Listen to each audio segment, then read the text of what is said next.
In the top stories, Premier Brantley commends law enforcement for reduction in violent crime in St. Kitts and Nevis. U.S. revokes license for Trinidad and Tobago's Dragon gas field development. And Trump tariffs spark U.S. government debt sell-off. Hello and welcome to the ZIZ Midday Newscast. Today is Wednesday, April 9th, 2025. I'm your presenter, Shanique Harvey. Nationally, Premier of Nevis, the Honorable Mark Brantley, has publicly commended the Royal St. Christopher and Nevis Police Force for what he described as tremendous progress in reducing violent crime in the Federation, particularly highlighting a historic first quarter of the year without a single homicide. Speaking at his monthly press conference on March 31st, Premier Brantley said, quote, "I want to go on record to congratulate Superintendent Alonzo Carty and his team in Nevis, and of course our Commissioner of Police, James Sutton. We are certainly seeing a reduction in crime and criminality," end quote. He referenced a recent joint cabinet meeting of the federal government and the Nevis Island administration, where Commissioner Sutton made a presentation showcasing significant strides in public safety. In that presentation, the Commissioner pointed out that we have had now the months of January, February, and March without a single homicide. And he pointed out that this is the first time in 23 years that has happened. The first time in 23 years that we've had the first quarter of the year without a homicide. But in fact, when you look at the statistics, I think the last homicide we had was in October of last year. So when you look at the period of time, it's about 5 months that we have not had a homicide. Premier Brantley emphasized the importance of acknowledging the reduction in violence. He noted that the current improvements appear to be the result of the police's efforts to focused support from the Ministry of National Security, and most importantly, the collective decision by the people that crime was not the direction they wanted the country to continue in. While he acknowledged there is still work to be done, the Premier celebrated the efforts made thus far. I am not going to stand here today and pretend that the battle has been won. But I think all of us can admit that there has been tremendous progress in terms of where we were and where we now are. And to get a report that is the first time in 23 years that we have not had a homicide within the first quarter of the year is something I think which warrants attention from our press and from our public. I think our people ought to feel proud, and we ought to be committed. The Premier further praised the role of community leaders, churches, schools, and citizens, especially in mentoring the youth. Since Premier Brantley's press conference, one stabbing-related homicide has been reported on St. Kitts. Nonetheless, the overall reduction in violent crime remains a major milestone for the Federation. The William Marcus Natta Memorial Scholarship Fund has marked 15 years of empowering students and fostering academic excellence in St. Kitts and Nevis. Founded on April 8, 2010, in memory of William Marcus Natta, a former Army sergeant and community leader, the fund has been a catalyst for change by providing scholarships and educational support to deserving students. Since its inception, the fund has awarded 37 scholarships to outstanding primary school students, distributing over $30,000 in scholarships and donations.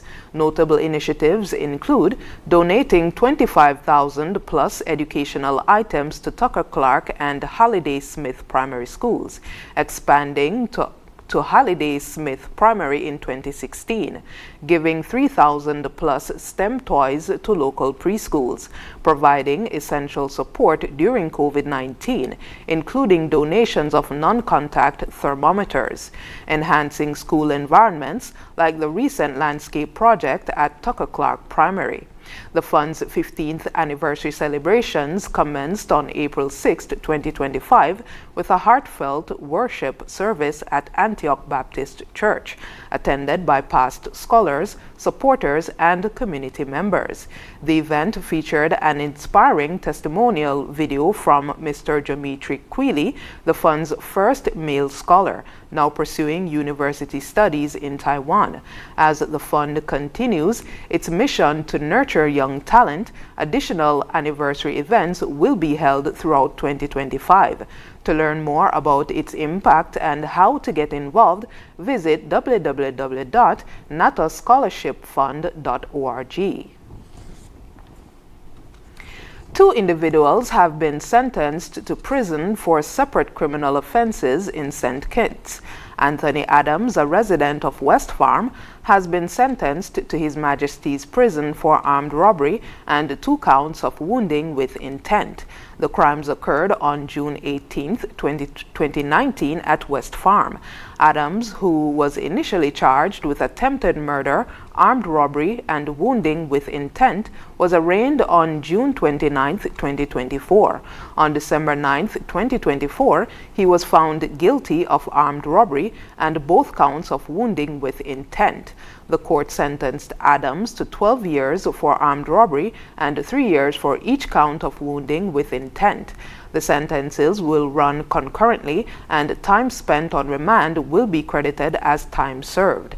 His sentence was handed down on April 7, 2025 by His Lordship Justice Ian Morley, KC, at the High Court in Basseterre. Meanwhile, Orlando Hunkins of Camps Village was sentenced to 4 months in prison for the offense of wounding.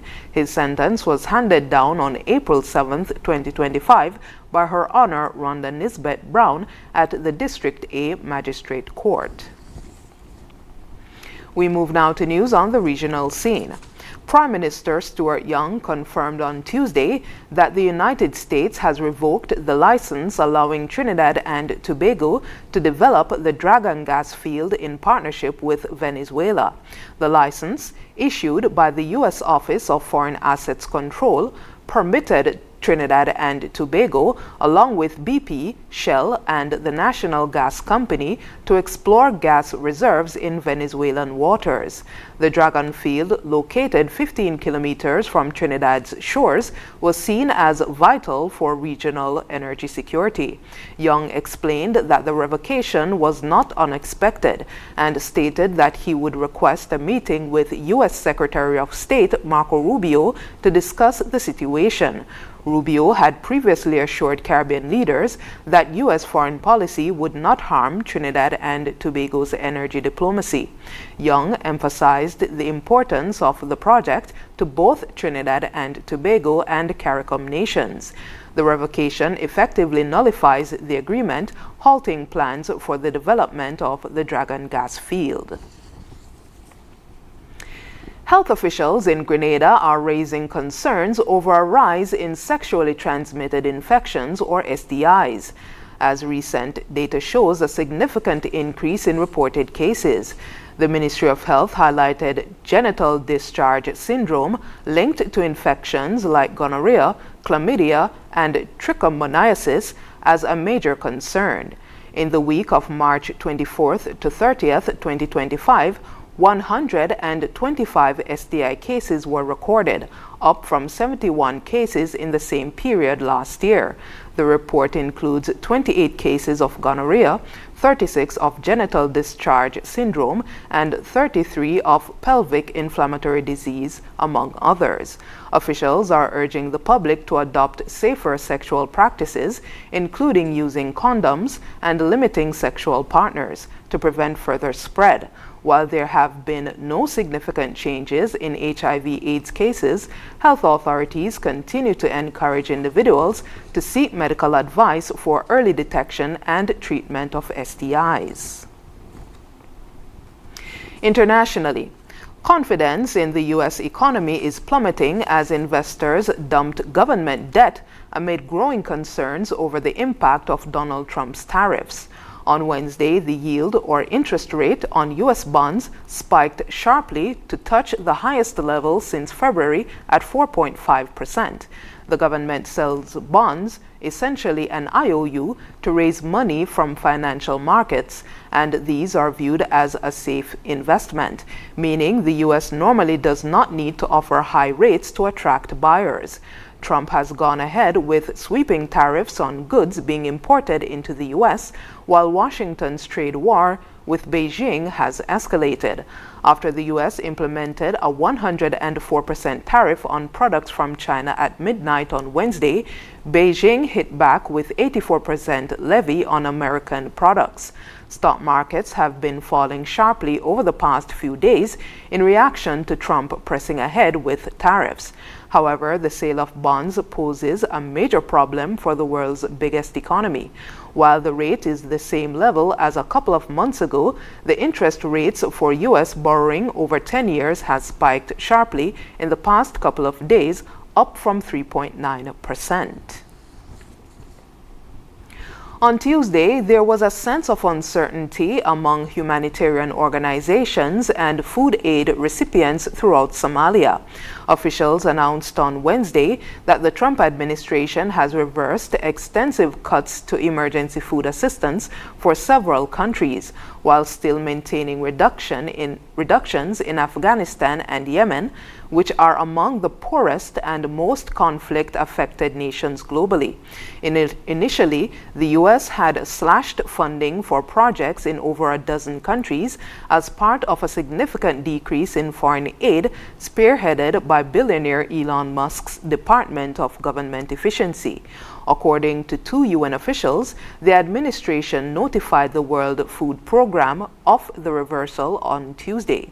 A representative from the U.S. Agency for International Development confirmed that Jeremy Lewin, an associate of Musk responsible for the restructuring of USAID, had instructed the reinstatement of some contract terminations made over the weekend, following a report by the Associated Press regarding the cuts.